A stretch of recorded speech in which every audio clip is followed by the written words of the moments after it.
j'espère que vous allez bien. Alors cette semaine on se retrouve dans une nouvelle vidéo avec les trucs à faire à Jeonju. Alors Jeonju, c'est une ville que j'ai visitée une fois, qui est située au sud de Séoul et qui est très connue pour plein de raisons. Et du coup je me suis dit que ça pouvait être très sympa de vous faire un récap de ce que j'ai visité et de ce que je vous recommande à visiter. Alors bien sûr ça reste une ville qui est grande entre guillemets, donc il y a pas mal de choses à faire, donc bien sûr la liste que je vais vous donner n'est pas exhaustive, mais je pense que c'est un bon début si vous vous rendez à Jeonju.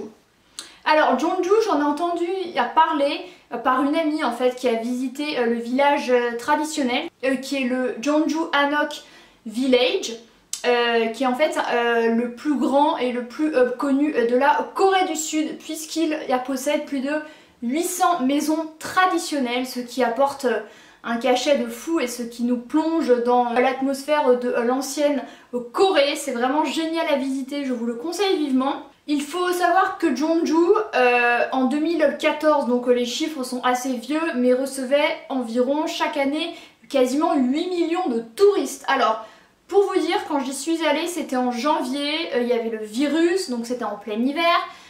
J'ai vu quasiment aucun touriste. Du coup, trouver ce chiffre, ça m'a fortement choquée quoi. Parce qu'en plus, avant d'aller en Corée du Sud, je n'avais jamais entendu parler de cette ville, qui pourtant est connue en Corée du Sud. Elle est accessible depuis Séoul en KTX, donc c'est avec il y a TGV en moins de 2 heures, c'est genre 50-60 € aller-retour, plutôt 60 €. Le train est à l'heure, est propre, enfin franchement c'est très pratique. Voilà, c'est une ville du coup qui est très réputée pour son village traditionnel, je vous le disais, mais également pour des festivals, notamment le festival international du Sori. Alors Sori en coréen ça veut dire le son. Et en fait qui accueille plein de musique traditionnelle coréenne qui a lieu à l'automne, ça a l'air super chouette. Il y a également un festival international du film qui accueille environ 50 000 personnes, donc voilà, en me renseignant je me suis rendu compte que c'était une ville vachement riche culturellement. Les gens du coup ils vont pour sa gastronomie, pour ses festivals et pour l'aspect très culturel et historique du village traditionnel. Il y a également pas mal d'activités sportives. Bon ça je vous avoue que c'est pas mon dada, mais voilà, ça méritait d'être mentionné. Et c'est en fait la capitale de la province du Jeolla. Parce qu'en fait la Corée du Sud est... Il y a divisé en plusieurs provinces, voilà, donc c'est pour dire quand même que c'est une ville assez grande. Et c'était autrefois la capitale spirituelle de la dynastie Joseon, voilà, donc c'était quand même une ville importante. Alors on va passer aux choses que je vous conseille de voir à Jeonju. Alors j'y suis restée seulement 24 heures, en fait je suis arrivée à midi. Je suis restée tout l'après-midi, j'ai dormi sur place et je suis repartie le lendemain à 15 h. Donc j'y suis restée exactement 28 heures, voilà. Donc du coup j'ai un petit peu un aperçu. Un petit truc que je vous ai déjà dit dans mes articles sur le blog, puisque si vous voulez retrouver des photos de ce que je vous dis de Jeonju, n'hésitez surtout pas à aller en barre d'infos. Les articles sont sortis, alors un sur, le second sort demain au moment où je filme la vidéo. C'est la ville où j'ai pris le plus de photos. J'ai pris quasiment 200 photos, j'en ai retouché je crois 194, c'est un truc de fou. Parce que c'est magnifique, c'est très différent de Séoul, c'est très joli et j'avais envie de prendre plein de souvenirs. Donc n'hésitez surtout pas, il y a toutes les adresses, plein de photos pour vous projeter un peu plus. Du coup, alors bien sûr, la première chose à voir, c'est le Hanok Village, qui se dit en coréen Jeonju Hanok Maeul. Je vous l'écrirai en coréen ici. Donc comme ça, si vous le voyez écrit, vous saurez ce que ça veut dire. Donc si vous écrivez avec cette orthographe sur l'application Kakao Maps, qui est leur Google Maps en Corée, qui est le seul qui fonctionne avec la Naver Maps. Si vous mettez Google Maps en Corée du Sud, et ben ça ne sert à rien, ça ne trouve rien, ça ne fonctionne pas en fait. Donc installez cette application, donc si vous écrivez Jeonju, Anouk, Yamaeul, vous trouverez directement. C'est quand même, c'est petit mais c'est quand même, enfin il y a plusieurs rues quoi. Vous pouvez vous balader dans ce village traditionnel où, truc de fou, il y a plus de cafés que de restaurants.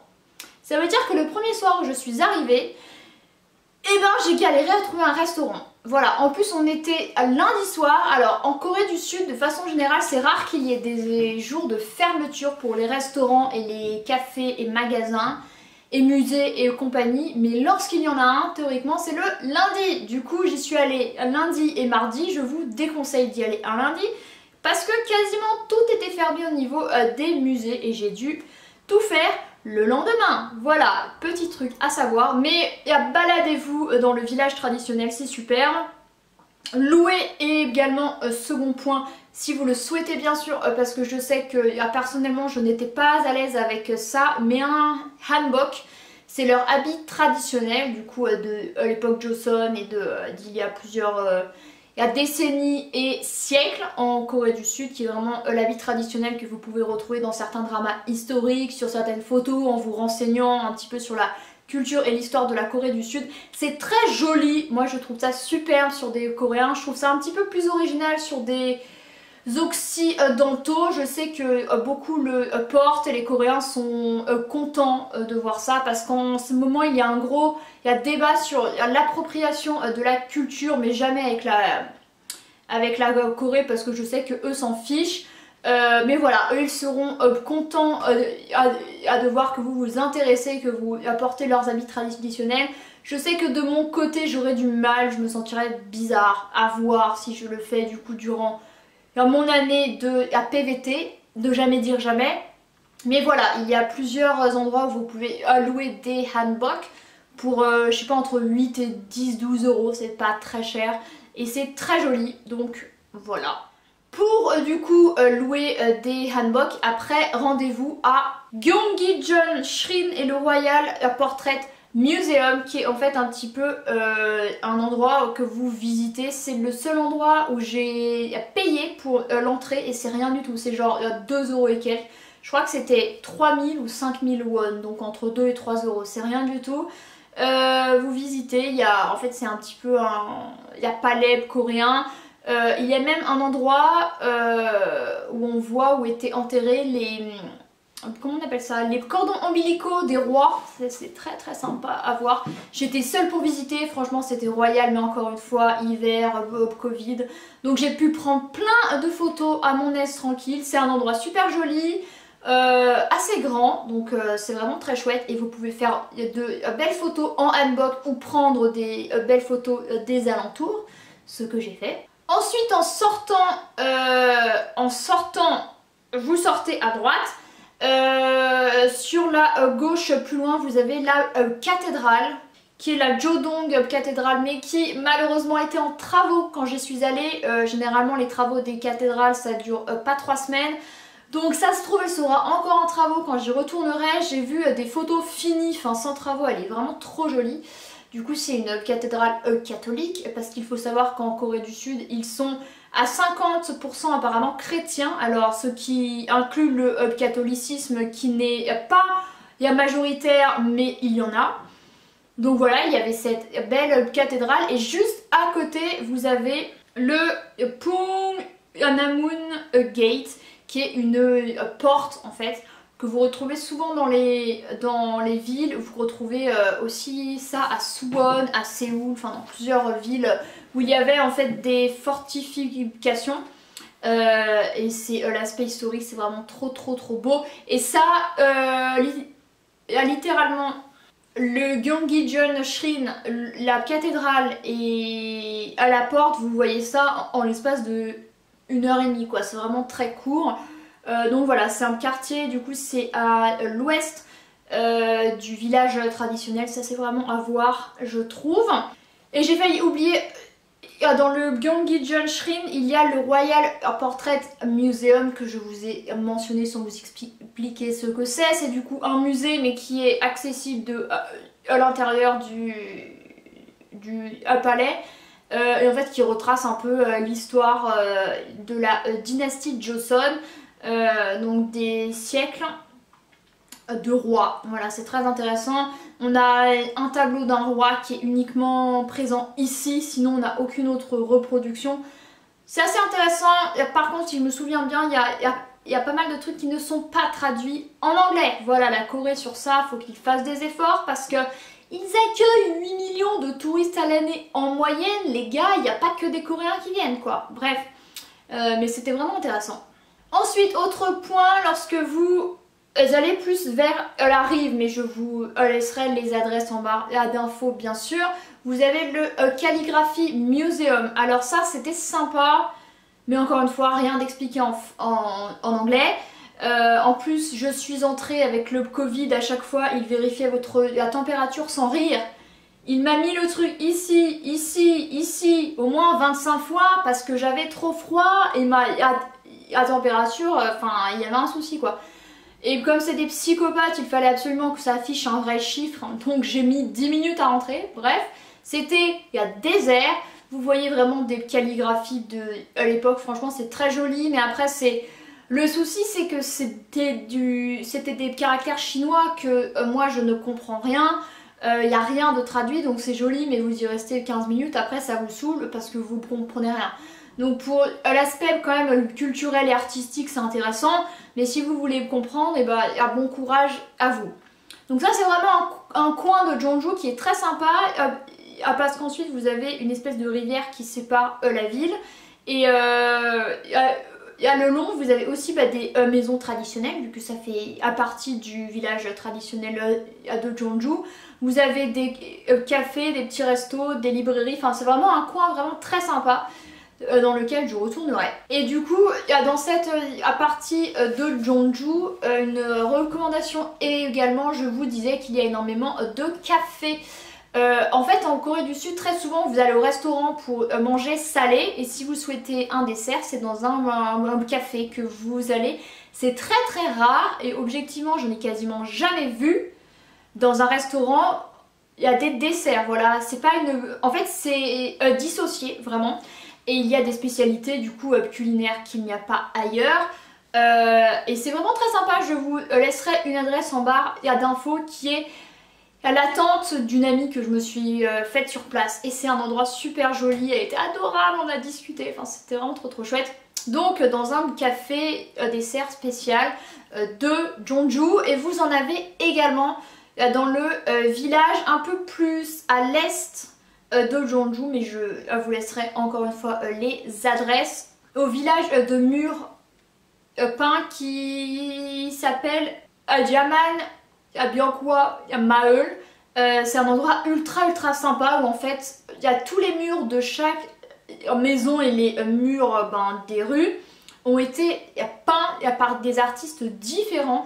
Et en fait vous vous baladez durant, j'ai bien mis quasiment 1 heure et il y a plein de travaux différents, c'est super chouette. Encore une fois je vous laisserai mes articles en barre d'infos, n'hésitez surtout pas à aller voir pour aller voir ça parce que c'est super joli, c'est artistique, c'est trop beau.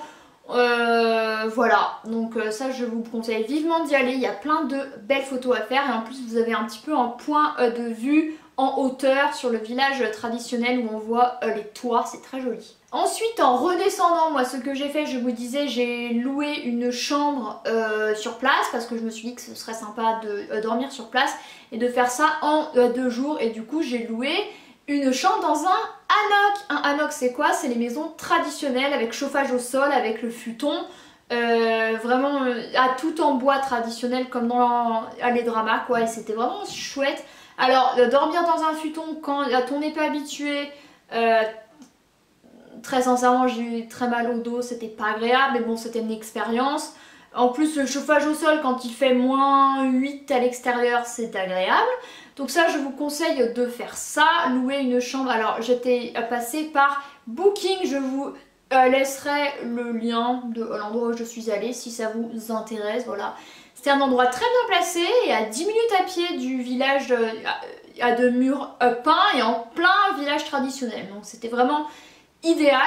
Donc ça vraiment je vous le conseille vivement, c'est une expérience. Et à Jeonju il y a plein de cafés, allez dans les cafés. Voilà, et le lendemain j'ai fait le musée du kimchi. Ça c'était gratuit, en fait vous entriez, vous appeliez le numéro et laissiez vos coordonnées avec le virus un petit peu psychopathe. Au cas où il y avait une infection, bref, bidule.